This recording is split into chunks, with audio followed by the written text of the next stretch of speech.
इस देश की सियासत से नजर हटाओ, क्योंकि एक ऐसी जंग की शुरुआत हो चुकी है जो दुनिया का नक्शा बदल सकती है। ईरान वर्सेस इजराइल वॉर, और बीच में फंसा है न्यूक्लियर बॉम्ब का खौफ। वैसे तो डोनाल्ड ट्रंप ने इन दोनों देशों में सीज फायर करा दिया है, जैसे इंडिया पाकिस्तान का कराया, इजराइल फिलिस्तीन का कराया। तभी तो ट्रंप भाई साहब नोबेल प्राइज मांग रहे हैं। अब डोनाल्ड ट्रंप की बात आ ही गई है तो इनका कुछ शातिर दिमाग बताता हूँ। तो पहला है ट्रंप का इंडिया का साथ देना। भाई इंडिया का साथ देना कुछ नहीं है, बस असली वजह है बिजनेस करना। ट्रंप को पता है कि इंडिया बाहर से हथियार व सब कुछ लेता है दूसरे देशों से, तो क्यों ना ट्रंप का एक शातिर दिमाग चलाया जाए। ट्रंप ने कहा जब इंडिया बाहर से हथियार लेता है तो वो हमसे ही हथियार ले ले, हमसे ही सारा कुछ ले ले, जिससे मुझे बिजनेस करने में मजा आएगा। और वैसे भी इंडिया पॉपुलेशन में ज्यादा है, न्यूक्लियर पावर भी, तो ट्रंप को सारे देशों के अलावा इंडिया से सबसे ज्यादा फायदा हो रहा है।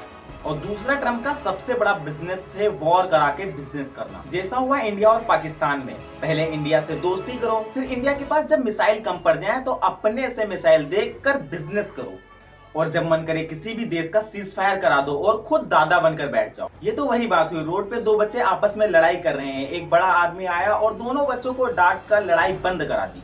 ये है अमेरिका और ट्रंप की बिजनेस स्ट्रेटजी। अमेरिका किसी का दोस्त हो ही नहीं सकता, खासकर इंडिया का, जबकि अमेरिका को पता है कि इंडिया के पास कुछ है ही नहीं, खासकर पॉपुलेशन और मेरे बिजनेस के अलावा। तो चलिए सबसे पहले समझते हैं कि इजराइल ने ईरान पर पहला हमला क्यों किया था। तो बात दरअसल ये है कि ईरान एक इस्लामिक रिपब्लिक है और इजराइल इसे कभी एक्सेप्ट ही नहीं करता, और काफी समय से इन दोनों देशों की आपस में नहीं बन रही है। ईरान ओपनली बोल चुका है Israel should be wiped off the map. Israel जो एक खुद ही न्यूक्लियर पावर है, उसको दूसरी देश की धमकियों से डर है, इसलिए इजराइल ईरान पर नजर रखता कि वो कोई ऐसा बड़ा हथियार या बॉम्ब ना बना ले जिससे मुझे नुकसान हो। और तभी मसूद ने एक सिग्नल डिटेक्ट किया, Iran is very close to making a nuclear bomb. और ईरान ने अगर ये न्यूक्लियर बॉम्ब बना लिया, गेम ओवर। लेकिन हर देश चाहता है कि हमारी सेफ्टी के लिए न्यूक्लियर बॉम्ब हो, और जब ये काम ईरान कर रहा है तो अमेरिका और इजराइल बॉम्ब बनाने नहीं दे रहे हैं। जैसे अमेरिका इंडिया को भी बॉम्ब बनाने नहीं दे रहा था, लेकिन वो एपीजे अब्दुल कलाम और अटल बिहारी वाजपेयी का शासन था, और आज हम न्यूक्लियर पावर हैं। इसी तरीके से ईरान ने जब बॉम्ब बनाना स्टार्ट किया तो इस दर से इजराइल ने शुरू किया ऑपरेशन राइजिंग लॉयन, एक सीक्रेट एयर स्ट्राइक ऑपरेशन, जिसमें ईरान के बेस्ट को टारगेट किया गया सीक्रेटली, जहां पे ईरान का न्यूक्लियर प्रोग्राम चलता है। ये कन्फ्लिक्ट अब पूरा मिडिल ईस्ट डिस्टर्ब कर सकता है। हिजबुल्लाह एक्टिव हो गया है, सीरिया में भी टेंशन है, और इजराइल में भी अलर्ट जारी कर दिया गया है। अब तक अमेरिका और चाइना डायरेक्टली इस फाइट में नहीं घुसे, लेकिन टेंशन इतनी बढ़ चुकी है कि दोनों सुपर पावर अपने कैंप्स बना चुके हैं।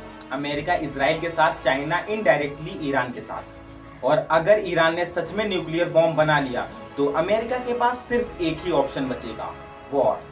और वहीं से होगा वर्ल्ड वॉर 3 का शुरुआती पॉइंट। लेकिन ईरान ने कहा है हम न्यूक्लियर प्रोग्राम अपने देश के लिए और पर्पस के लिए कर रहे हैं, लेकिन वर्ल्ड इंटेलिजेंस एजेंसी कह रही है ईरान इज लाइंग, ईरान झूठ बोल रहा है। अगर ईरान ने न्यूक्लियर बनाकर टेस्ट किया तो इजराइल तुरंत रिएक्ट करेगा और अमेरिका को भी इंटरफेयर करना पड़ेगा। एक एटॉमिक ब्लास्ट सिर्फ एक बटन की दूरी पर है। आज यूक्रेन रशिया वॉर चल रही है, कल चाइना और ताइवान का कॉन्फ्लिक्ट भी शुरू हो सकता है, और अब ईरान और इजराइल वॉर। वर्ल्ड वॉर 3 सिर्फ एक मिस स्टेप दूर है। क्या फिर से दुनिया हिरोशिमा और नागासाकी का दर्द झेलेगी? एक आखिरी सवाल ये है, क्या ये सब हमारा फ्यूचर डिसाइड करेगा, या हम सिर्फ पुतले बनकर इस तबाही का इंतजार करेंगे? आपको क्या लगता है, क्या ईरान न्यूक्लियर पावर बनकर दुनिया के लिए थ्रेट है, या ये सिर्फ पॉलिटिक्स का एक पार्ट है? नीचे कमेंट करके जरूर बताइए, और इस वीडियो को लाइक, शेयर एंड सब्सक्राइब जरूर करें, क्योंकि ऐसी सच्चाई आपको मेन स्ट्रीम मीडिया नहीं बताएगा। तो सब्सक्राइब कर लो जल्दी। मिलते हैं अगली एक नई इंटरेस्टिंग वीडियो में।